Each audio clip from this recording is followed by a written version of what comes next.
সকাল সকাল ঘুম থেকে উঠে চলে এসেছি কলেজে, 9টা বাজে এখন। আর আজকে আমার কলেজে প্র্যাকটিক্যাল পরীক্ষা শেষ হতে হতে 7:30 বেজে গেল। এখন বাড়ি গিয়ে আমি তো আর দোকান যেতে পারবো না, আর বাড়ি যেতে যেতে মোটামুটি 5টা বাজবে। আর বৃষ্টিও পড়ছে এখন, গুড়ি গুড়ি ভিজে ভিজে বাড়ি যাচ্ছি। আর তারপর বাড়ি গিয়ে হাত পা ধোবো, খাবো দাবো, কখন যাবো আর শরীর দেয় না। সেই সকাল 7টা থেকে আমার যুদ্ধ চলছে। আর এখন বোনকে বললাম যে বোন একটু ভিডিওটা করে দিতে, ও তো আবার করে দিল ক্যামেরা ধরে।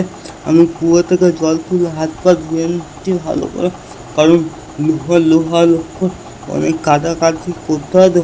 আর আমাদের বাড়ির ফুল গাছে একটা মৌচাক বাসা করেছে, 1 মাস হলো। এই বাসাটা বোন দেখাচ্ছে, এই দেখো, ও দেখো কালো কালো, ওটা হচ্ছে মৌচাকের বাসা। আর সত্যি কথা বলতে আজকে কলেজে খালি 1 প্যাকেট গুড বিস্কুট খেয়েছি 5 টাকা দামের, আর কিচ্ছু খাইনি। খিদে প্রচণ্ড পেয়েছে। মাকে বলছি মা তুমি ভাত বাড়ো, আমি হাত মুখ ধুয়ে আসছি চট করে। আর মা এখানে ভাত বেড়ে দিয়েছে।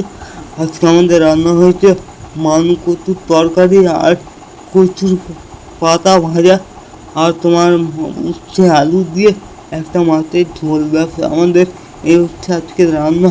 আর সত্যি কথা আমার খিদে অনেক পেয়েছে, কারণ একটা বিস্কুট খেয়ে পেট ভরেনি, আর থেকে বাইরেও বেরোতে পারিনি।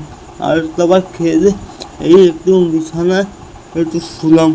গা হাত পাটা এত ব্যথা, মানে বলার মতো না, গা হাত পা প্রচুর ব্যথা প্রচুর। আর আজকে তো আমি দোকান খুলতে পারলাম না, এই জন্য খুবই খারাপ লাগে।